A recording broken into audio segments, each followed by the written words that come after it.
Franz Kafka said, "I was ashamed when I realized life is a costume party and I attended with my real face." And I feel like I was perhaps a more depressive person. That really resonated with me at one point, but now I feel like the idea is flawed. It assumes that we only have one face to wear. I have a friend who unfortunately lost his ability to walk, and I remember him saying, you can't really tie your identity to anything too strongly, because if you lose that thing, you lose yourself. And this kind of goes into the idea of having a strong sense of identity versus a rigid sense of identity. And I want to give you an example of a strong sense of identity.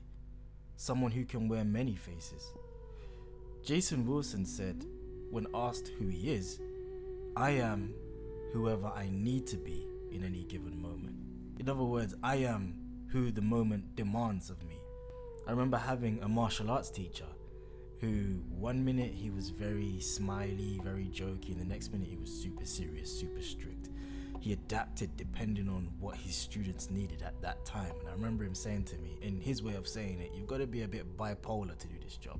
If he was nicey all the time, what would that have done for his students? And if he was harsh all the time, what would that have done for his students? Chinua Achebe, in one of his books, he says, "In the compound of every great person, there are people of all temperaments. So no matter what music is playing, there is always someone to dance to it." If I think about that compound, not just in terms of your relationships, but as an individual person, no matter what the circumstances are, I need to be able to meet them as best as I can.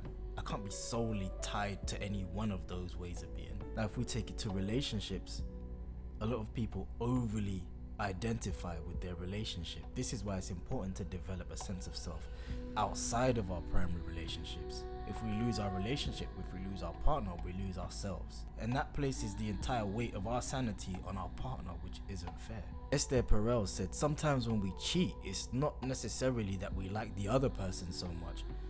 It's that we like who we are with them. What face do they allow me to put on?" In a long-term relationship especially, one can feel forced into a box of expectations. I can suppress or cut off parts of myself, all to not offend or arouse insecurity or disgust in the other person. Perhaps with a stranger, I get to wear a new face, one that excites me when I look in the mirror. I'm not just that boring husband who can't get anything right, for example. It begs some questions. If you are uncomfortable or unsatisfied with the mask you've been having to wear, is that to say you are uncomfortable or unsatisfied with the person your environment is inviting or requiring you to be? And if you hate who you are required to be in this environment, is what you really hate about yourself that you've never challenged it by challenging who I'm invited to be, or even who I've agreed to be in times past? I'm allowing myself to truly be discovered. And me hating my mask feels a lot more comfortable than being hated for the face I truly want to wear.